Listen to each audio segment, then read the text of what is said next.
Ground ball. McLean, second. 12 in a row. The oldest team in professional baseball has its 5th ever winning streak of a dozen straight. Our job every day is to try to kick somebody's ass. I mean, that's why we're here. That is caught. Left center. Reds win. And this ball is on. High and very deep to right. Long gone. It's second of the night. Elly De La Cruz. Short lead for Pena. Logan, do you believe this? That's going to be gone. Back to back. Walk-off home runs. How about this? He's back. He's back. He's back. And a swing and a drive. Deep left field. This one belongs to the Reds. Swung on and hit deep to left field. That ball is going to be gone. Home run. And the Reds put it tied to 4. Goes to second one. Around to first. Got a double play. And the Reds sweep the Cubs. Breaking ball. Hit high. Hit deep. Way back there. And gone into the second deck and left. Christian Encarnacion Strand walks it off. Archer does it in his major league debut. He gets the final 3 outs, and the Reds get an extra inning win. A thriller 5-4. Swung on. Fly ball. Hit the deep right field. That ball is going to be gone. A grand slam home run by Mike Cameron. 2 outs, 2 on. Reds down by 1. Larkin down the line. It's a winning. It's a winning. Here comes Tucker. Here comes Steins. Larkin's won the game. Barry Larkin gets mobbed. Look at this scene. It's synergy. The stretch, the pause in the pitch, and a line drive, base hit left center field. A single for Aaron Boone, and this one belongs to the Reds. The Reds have won 8 in a row. Kobayashi with a long look, turns it loose, and Dunn hits it to deep right. It's all over, and this one belongs to the Reds. The Reds have won their 5th game in a row. They've defeated the Cleveland Indians on an Adam Dunn 3-run home run, 4-2. In on the corners at first and third. 2 on, nobody out. Here's Royce Ring pitching, no bunt. Ground ball by the third baseman into left field. Bruce rounds third, and this one belongs to the Reds. That's it pretty good. Guess what? He doesn't need speed. That's gone. He's the king of the Queen City tonight. With 1 out here in the 11th inning, you sure got to go now. 1 on, pull down the left field line. That ball is going to get the winning run in. Here comes Bruce rounding third, heading toward the plate, and this one belongs to the Reds. Huge situation for Votto. Why you paying the big bucks to deliver the goods with 2 outs in the 9th inning? Can he do it? In the gap, right center field, and Votto delivers the goods. Hit deep center field. Hank Hill going back at the warning track. Oh, he gets one. It's gone. Joey Votto is delivered. Hello and welcome, Reds fans. Welcome to the Chatterbox Reds pregame show for today, June 13th, 2025, as the Cincinnati Reds take on the Detroit Tigers.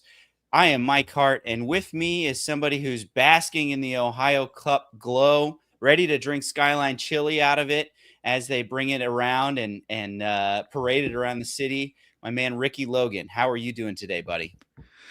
Doing a whole lot better after that intro. That was a good one. I like that. We got the Ohio Cup. We're going to put it loud and proud outside of Gate A. So when everybody walks in the ballpark, they're going to see it, and it's going to be full of all of the Cincinnati goodies. There you go. Hopefully some graters in there, maybe even some Grippo's potato chips, any other good things that you'd want to put into the Ohio Cup. Ricky, any thoughts? What else would you put in there? Oh, man. Maybe a layer of Geta at the bottom. Oh, and then oh, that's great. I like that. Yeah. A couple cheese conies. That's Grater's great. ice cream at the top with the cherry. Oh, yeah. There's so much. That's awesome. Yeah. We probably won't spend, we got a lot to get into today, but it was good to finally win that. And taking 5 out of 6 against our in-state rivals is pretty great. I know the last game kind of left a bad taste in our mouths, but I was talking to Ricky beforehand. I was like, I imagine that Cincinnati feels a lot better coming out of that series than Cleveland does. So yeah, I know they got that win at the end, but boy, they had their own struggles. They lost to Wade Miley and lost their own 1-0 game. So overall, I think we can be pretty happy about what we saw this weekend. But moving into today, let's start off with, actually, we have some news that kind of broke a little bit beforehand about Austin Hayes. So Austin Hayes, as reported by Gordon Whitmire, said his foot isn't better since the last 2 days off, because he was available to come off of the IL on Tuesday, but wasn't able to do that. And so the next steps are to shut it down for a few more days and ease back into running. If the pain subsides enough, then there's no new testing scheduled. Hopefully, operating from a medical assumption that it's just a bone bruise. All the imaging showing that it's not broken, it's just a bone bruise. But what are your thoughts on this key cog missing in the Reds lineup, maybe for the rest of this week still? Yeah, it stinks. I was looking at some numbers the other day, and we got him and Will Benson are tied for the third most home runs on the team, and they've played the fewer amount of games combined with compared to everybody else on the leaderboard. I think if I did my math right, they're pretty close combined games to the amount of games played this season. So it's a testament to how he is as a player, his power potential, and especially in our ballpark.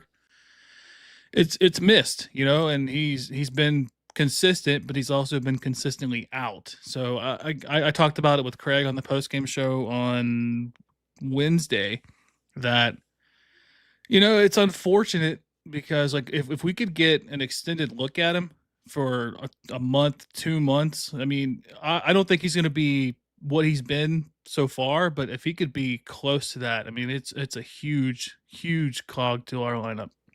Yeah, it's just really disappointing because we've just gotten a taste of what it can be with this lineup with him in it, right? Especially against left-handed pitching. Like tonight would have been so helpful to have him in there, as we'll get to it later, but they're starting with a left-handed pitcher opener and then probably going to a right-handed pitcher bulk reliever. A guy like him with pop that's going to be able to be in there to hopefully really take advantage of the fact that they're starting out with a left-handed pitcher would have been great. I'd love to be able to have that in there. I know CES is in there and he's hopefully going to help him. We'll get to that, but it's just really unfortunate. What I fear though is that it's not going to get better. It's not going to get better. And then unfortunately they're going to do more testing and be like, actually it was broken. And now he's down for another month while it heals. And that, man, because that's what happened with CES, right? Remember, he got hit on the hand last year. He tried to play through it, and they're like, "Oh, it's just a bruise." He took a couple days off, came back. They did more imaging. They're like, "No, actually, it's a fracture in his hand, and he basically was out the rest of the year." I don't think it would be that bad, but boy, I want him to get healthy. I really hope that he's able to do that, and it's just really unfortunate that we're not going to be able to see that. We're not going to be able to see that probably for this series at least. So, so with him out of the lineup, let's go through our current lineup. I'm seeing in the chat there's some consternation, some people not happy about this. Why don't you walk us through? Actually, before you get in there, thank you for everyone that's joining us, and please like the stream. It really helps us see, get in front of more people. It helps the algorithm, helps us. Get in front of as many Reds fans as possible. It's a great place for you to come listen, watch about the Reds, maybe vent a little bit. There's going to be maybe a little venting in the next couple shows, but yeah, it's a great community and we want to share it with more people. And when you like and subscribe, that really helps us. So please do that. So Ricky, why don't you walk us through this lineup that we're going to see tonight? Remember, we have a left-handed opener that is starting for Detroit tonight. Yeah, so with the lefty on the mound, we got TJ Friedl leading off, playing center field, Santiago Espinal at third in the 2-hole, Elly de la Cruz shortstop batting third, cleanup CES first base, Tyler Stevenson catching, moving up in the lineup a little bit. And it's always a good sign to see Spencer Steer in the field. I mean, he's got some good numbers at first base this season, but it's just a positive seeing him being able to, throw a ball. So it's a good sign just overall seeing him in left field. Gavin Lux DHing tonight, Connor Joe in right, Matt McLean at second, and our starter is Nick Martinez. Yeah. So just some interesting things here, right? We mentioned this is a left-handed starter, and that's why Santiago Espinal is batting second. I would imagine, well, we've seen in the Cleveland series that against a righty, he was either not in the lineup or batting much, much lower. But the interesting part of this lineup is as you get into 4, 5, 6. So if you make, I guess there's just like a couple things here, right? So Brent Herter, left-handed pitcher, if you think he's only going to pitch 1 inning, then the idea here is that he would end up facing Friedl and De La Cruz, who are, not as good against left-handed pitching. And then you're basically hoping that Santiago Espinal can carry you to your right-handed bats. Now, I think that Tito thinks that this Herter guy is going to go more than 2 innings or more than 1 inning. That's why the next 3 are these big right-handed bats, CES, Stevenson, and Spencer Steer. But then we have Gavin Lux at DH and then Connor Joe in right. So it's almost like he expects that the left-handed pitcher is going to go longer than 1 inning, but really wants him to keep from going 3 innings, which is, I don't know if that is how I would do this. Maybe if you got to put Connor Joe in here again to guarantee that he's going to face a lefty, I'd maybe move him up and then move Gavin Lux, who you want to face a righty, not a lefty, down to give him a better opportunity here. But I really feel like it's confusing that you would trust Gavin Lux against potentially a lefty here over, say, Will Benson. But I guess, what are your thoughts on where this slots in? It's kind of confusing to see where all this fits in with how Detroit's probably going to deploy this left-handed pitcher. Yeah, I was looking at the Detroit's bullpen usage, and Herter started on Tuesday as an opener, and he threw 44 pitches, and I think it was 2 2/3 innings. So, I mean, there's a chance that with the amount of pitches he threw just 3 days ago, he could go only 1 inning. There's a chance, but we'll talk about it more in depth when we go with the Tigers lineup and stuff. That he's only started 2 games this season as an opener, and both times he's gone 3 and then 2 2/3. So he's gone an average of basically 3 innings both times. So it's kind of questionable, I guess, just having Espinal there. I would still like to see Lux up there. I know the splits are more drastic, but Espinal's batting like 170 in the last like 7 games. So I don't know. It's Lux tough. up. I get why Lux is down, right? Lux is down in the lineup, hoping that the lefty's out of there by the time he has to face him. However, the fact that he's got Connor Joe in the lineup makes me think that he thinks that the lefty's going to continue. Like if he was like, oh yeah, I think that the lefty's going to go at the beginning and then it's going to be the righties, he would push people like Connor Joe up to make sure that he would face a lefty, and then Gavin Lux down to make sure, or to try to not have him face lefty. So I think Tito thinks he's going to go more than 1 inning. And I think that AJ Hinch is actually going to use the DL Hall model. And this is what, I don't know if you remember, this was, I think the June 4th, we played the Brewers. They bring in DL Hall. The lineup looked very similar to this. And DL Hall was able to go through all the way through the lineup once and then also face the top of the order again. And I think that is what AJ Hinch wants. And unfortunately, I think Connor Joe being here is like Tito's way of trying to convince AJ Hinch to not do that. He's like, oh no, your lefty's going to have to face Connor Joe, but like who's better against lefties, who in his career is, I did some research on this, Connor Joe career-wise is 251 with a 103 WRC plus against left-handed pitching. So above average, but like this year in 2015 or 2025, he's batting 182 with a 13 WRC plus against left-handed pitching. And he's currently on a 2 for 18 slump. So it's like, I think what he's trying to do, but if I'm AJ Hinch, I say, oh, okay, fine. I'll take my chances against Connor Joe right here with my left-handed pitcher. And so I just don't think that ends up the way that Tito wants it there. So yeah, it's pretty, we always have to remember, one, matchups are only as good as, the matchups are only part of it, right? The players still have to execute, right?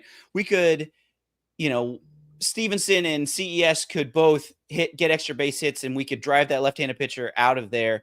And maybe Tito looks like a genius because the players actually executed, right? So, and we also need to remember that these managers have other numbers as well, besides just a simple left-handed pitcher, right-handed pitcher split, right? These pitchers have certain shapes to their pitches. They have certain pitches they like to go to in certain counts. And the hitters like to hit certain pitches that way. So they have a lot more data than we have just on the surface. As just like, oh, this dude against left-handed pitching is bad, right? But he might be good against left-handed pitching cutters, which this person does, or something like that. So there's a lot more data behind it than what we see. It's just is kind of frustrating because I think that he's trying to make a move here. It seems like just with the starting lineups, he's already put us at kind of a disadvantage.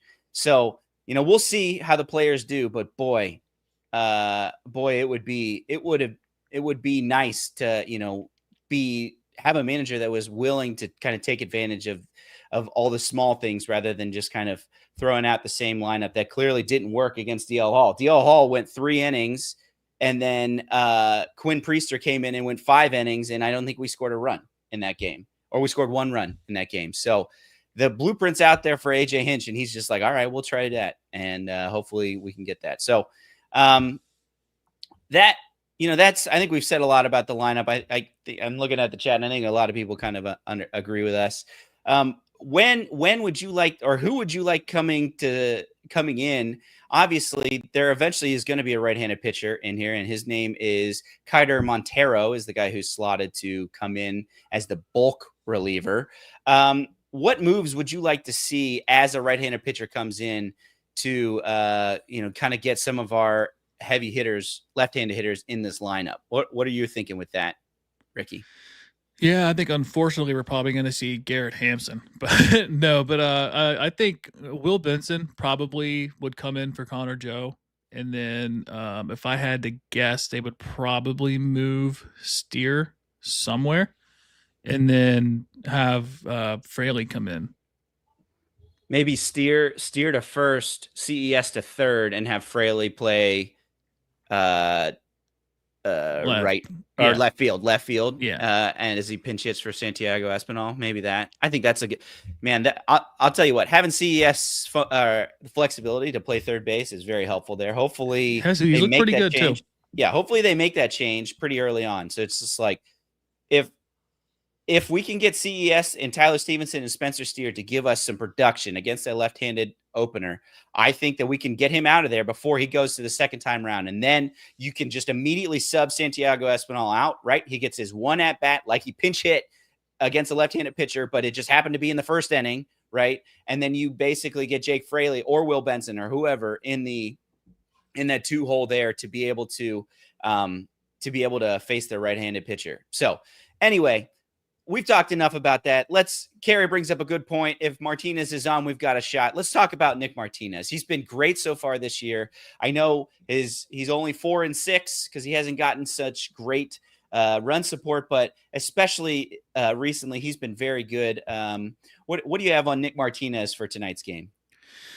Yeah, he's been really solid. He had the one kind of not so great game, but he went 6 innings his last game out versus Arizona, 6 hits, 1 run, 1 walk, 6 strikeouts. He's gone 6 innings or more in 7 out of his last 8 starts. So he's been giving us some depth too.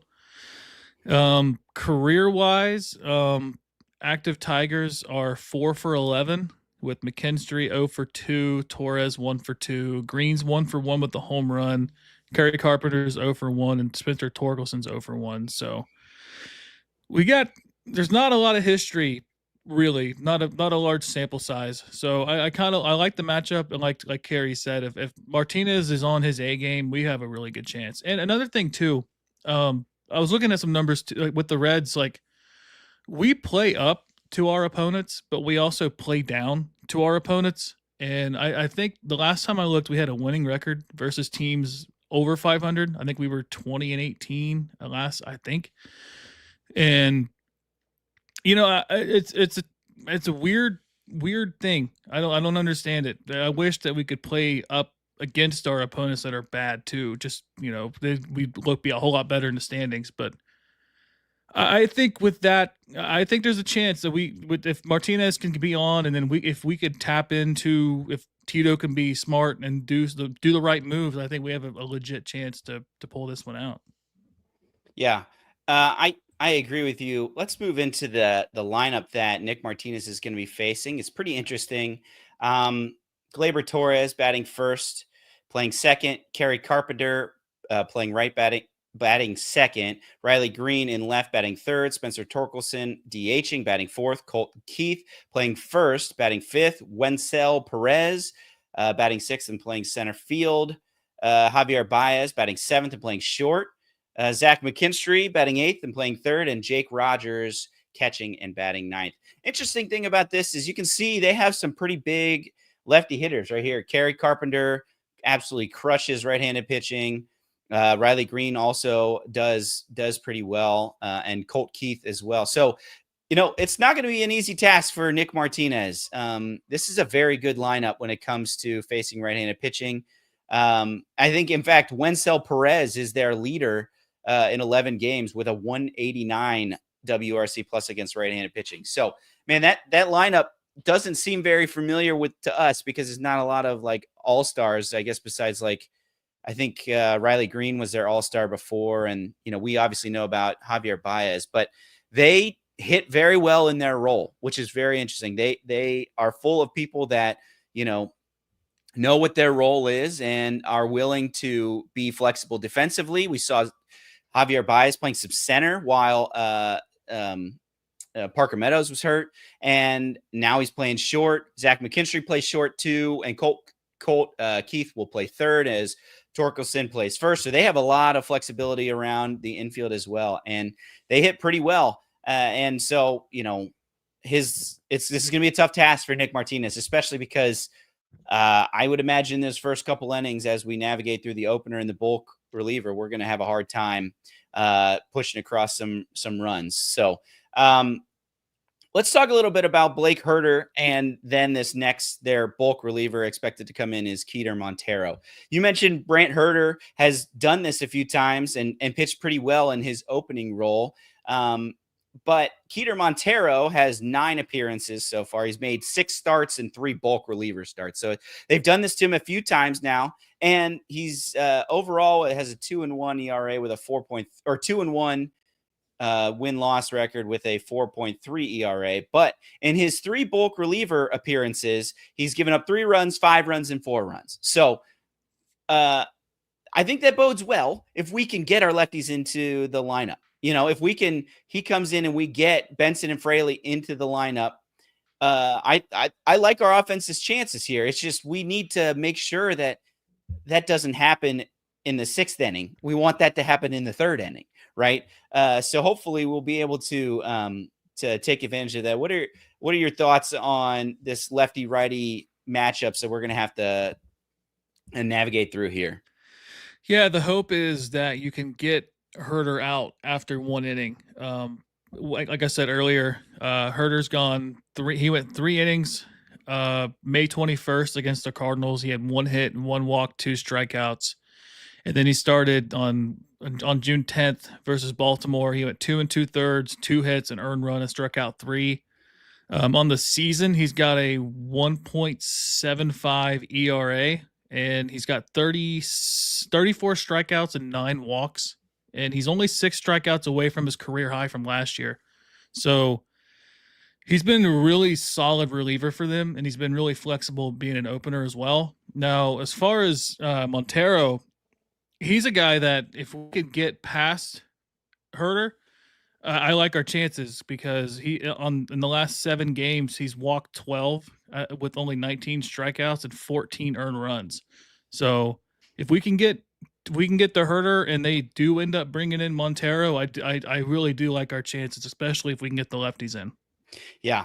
And just to be as the stat or the name of this video shows, this is the best team has the best record in the AL. This is a good team. Like they are making the most of what they have, and their bats are just really firing, and they're even better at home. So like, we need to really bring our A game here in order to try. If we're going to win this series, like, we're going to need our roster to really perform here. And I have an interesting stat I found on left-handed reliever openers so far for the Reds. So far the Reds have faced a left-handed opener 5 times this year, right? And they have gone 13 and a third innings with 4 hits, 1 earned run, 15 strikeouts. That's a 0.69 ERA. So obviously that's tough. And obviously, most importantly, they're 1-4 in those games. So those are some tough numbers against left-handed starters, right? And it really just puts ties one hand behind your back if you just are going to concede the first 3 innings to no runs, right? And a bunch of strikeouts. So I think that is why CES, Tyler Stevenson, Spencer Steer's at bats in hopefully the first inning, but in the second inning against Herter are going to be the most critical. We need these guys to really perform. We need them to go and get hits against this left-handed opener so that we can get to the bullpen. We need that. That has to happen, because otherwise you then get Gavin Lux against a lefty. Not great. Connor Joe, still, like I mentioned earlier, struggling against the lefty. Matt McLean, who's, we all have documented, there's lots and lots of tape on how we feel about Matt McLean's struggles. And then if he gets through that, he's back to the top of the lineup again. So it is so important for CES, Tyler Stevenson, and Spencer Steer to get some hits so that we can get to Montero and get Herter out of the game. So that's what I desperately need to happen. And the Reds, I think, need to happen if they're going to have a chance to win this game. Let's talk a little bit about the pitching path to victory for the Reds, though. So the bullpen, day off yesterday, fully rested. I think only our A bullpen hasn't even pitched since Monday, so we should be good. So it sets us up to be able to, if we get good pitching from Nick Martinez, be able to close it out. But what are your thoughts on the bullpen and what we're going to need to see in order to get a victory here today? Yeah, if Martinez can give us 6 solid, I really like our bullpen, especially with Pagan. He only threw 14 pitches on Monday, also, so he should be. Hopefully, I know the Cowboy says like rest is rust, so hopefully he comes in and he went to work on his off days. But yeah, I like our chances with this bullpen, especially with Santillan only threw 10 pitches. Rogers hasn't pitched since Sunday, and Barlow threw 16 pitches on Wednesday. So if we can get, like I said, if we can get a solid start out of Nick Martinez, I really do like our chances. Yeah. And if you're wondering, Detroit did play yesterday, and their top 2 guys did pitch. They get the hold in the save, Tommy Canley and Will Vest, who I believe is the person that has been getting saves. But, Hinch is willing to go to anyone at any time, frankly. The matchup is really what his calling card is here. So that's good, I guess. I would imagine they're probably going to be available today, because pitching back-to-back is not out of the question. But it's going to be important for us to hopefully take advantage of the fact that they're, burning their bullpen early. I mean, one of the biggest downsides to having an opener is if something goes wrong, you now basically have to burn your whole bullpen. And if we can get them to burn their whole bullpen in a game, if we can take this game, burn their bullpen, that not only gives us a win, but it also sets us up so well for the rest of the series. So if we can do that, man, we can really be in a good spot, because while the numbers say that having a left-handed pitcher, I can bring the stat back up, that having a left-handed opener are good against the Reds. It's still kind of a risk, right? Because if they don't get us out and we have to get them to the bullpen, they're really set up not very well for the rest of the series. So if we can take advantage of that part of it, it would be great. It would be great to, set us up for the rest of this series. Yeah, especially with the starters that they do have for the rest of the series. We'll talk about it more later, but they got Jack Flaherty and Sawyer Gipson long pegged to be their starters. So, I mean, they're like, Jack Flaherty's a veteran, but I think Sawyer Gibson's got a 4.32 ERA this season. So if we can get their bullpen out of it today, that sets up our series really nice. Yeah, I would actually probably bet that they do this again on Sunday. Gibson Long has had an opener before. It probably won't be Herter. It'll probably be some other lefty that they have, but I would imagine they probably do this again on Sunday. Hopefully not. Hopefully not with success both times. Just to go over the rest of the series, the game tomorrow is Brady Singer versus Jack Flaherty, and that's at 1:10 p.m. And then the Sunday game's actually a little early. It's at 12:05 Eastern, and it's Wade Miley versus Sawyer Gibson Long, but probably an opener. That's a Roku game. So if you're looking for that one, make sure you're taking a look. You got to go find Roku for that game. Those games start early. And I mean, the Reds do catch a break of not catching Tarek Skubal. Like, this dude just won the AL Cy Young. He's got a 1.9 ERA with a 32% strikeout rate and a 2.7% walk rate. How nuts is that? So basically a third of the time he faces a batter, he's going to strike you out, and only 2% of the time he walks you. And he's left-handed. So, like, if he were starting against the Reds, I would say we're in, like, legit no-hitter watch. Like, he's already he threw a complete game, 2-hitter Maddox against Cleveland. And if he were starting against the Reds, I would be legitimately worried that he might throw a no-hitter against us. So we're very fortunate that we get to miss him.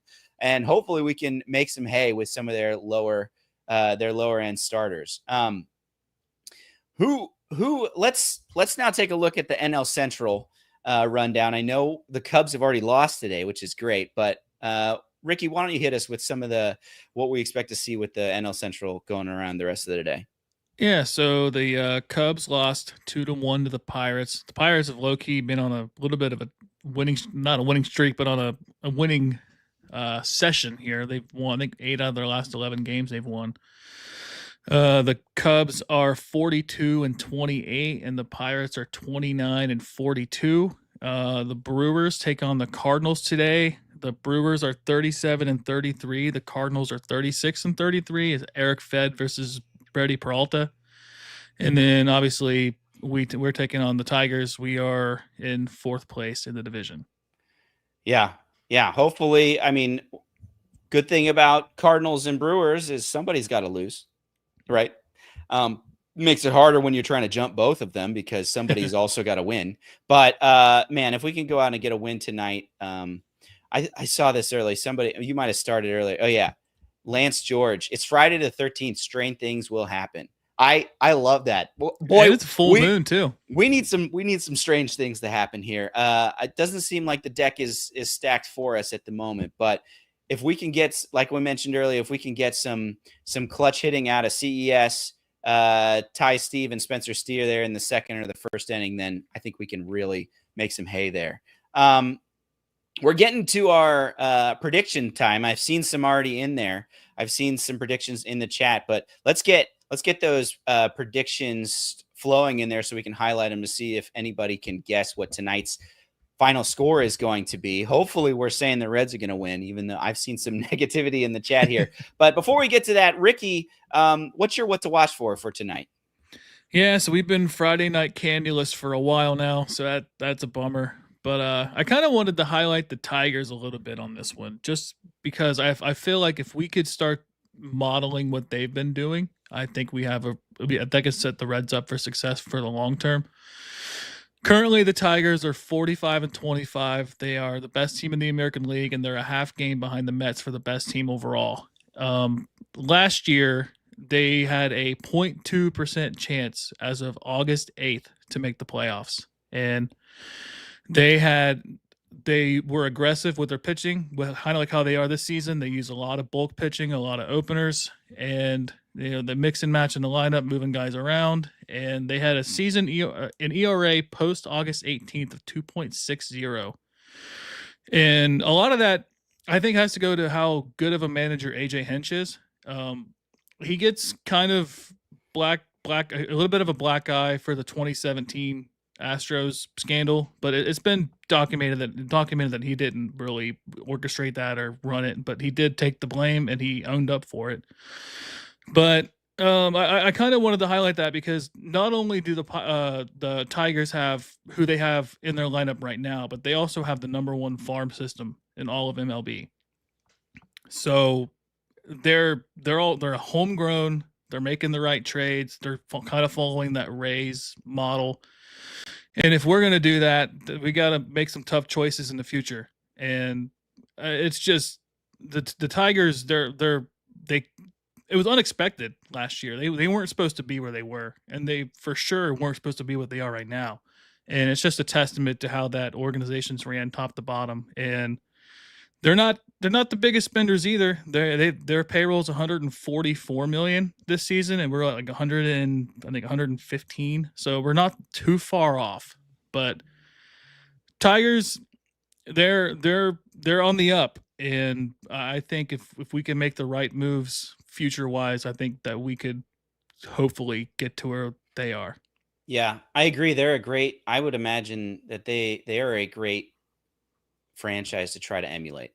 They even sold last year at the deadline. Like Jack Flaherty, who started for them, they traded him away to the Dodgers, and then they took off and made the playoffs and were a Lane Thomas home run away from, making it to the ALCS. So my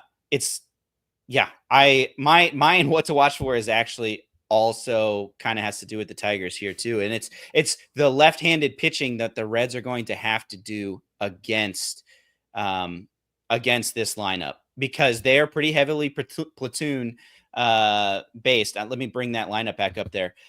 Colt Keith at first base, even Kerry Carpenter and Zach are probably the two big lefties that, let's see, like Kerry Carpenter has a 128 WRC plus against right-handed pitching. Colt Keith has a 120 WRC plus against right-handed pitching, and then has a 20 WRC plus against left-handed pitching, and Kerry Carpenter has a 52 WRC plus against left-handed pitching. So there's the left-handed pitching is going to have to come in, and they're going to get, whether it's Jahmai Jones or Darren Dingler, Ohio State's own Darren Dingler, or to come in and pinch hit.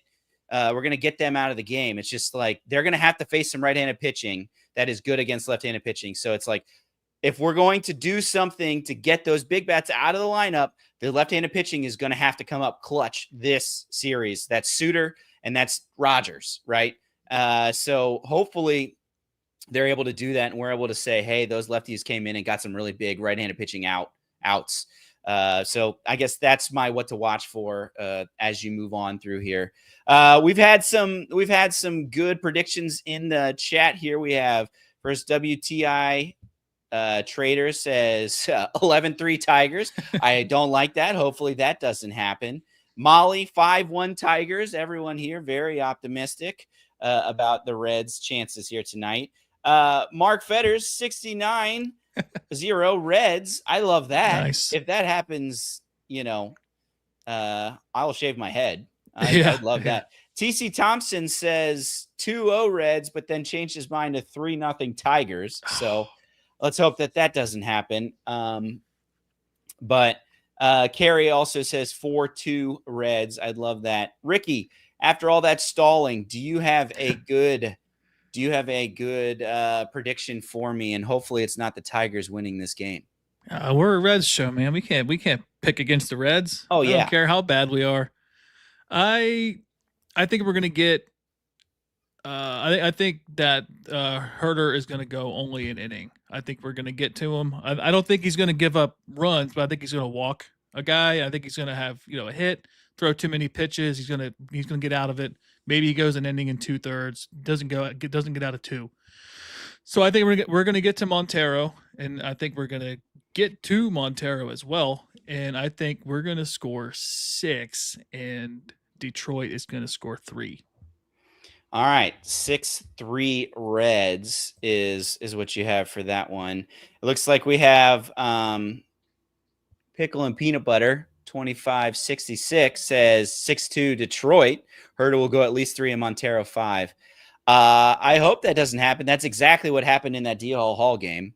D.L. Hall went 3 and Quinn Priester came in and went 5, and the Reds scored 1 run.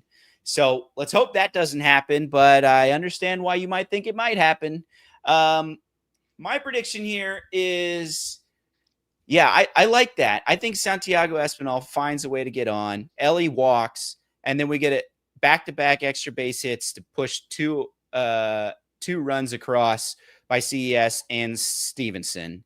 And I think they have to bring in Montero a lot sooner than they wanted to, and they get the win 5-3 Reds. I think they get those 5 runs. Maybe Kerry Carpenter gets a run there, a home run there. Kerry Bonds. He's great off right-handed pitching, but I think the bullpen comes in and closes it out, and we win 5-3. So that's my prediction. You said what, 6-3? 6-3, yeah. 6-3. I said 5-3. TC Thompson, he keeps changing his mind. He says 1-0 Reds to save runs because we got to score a lot. We score a lot of them.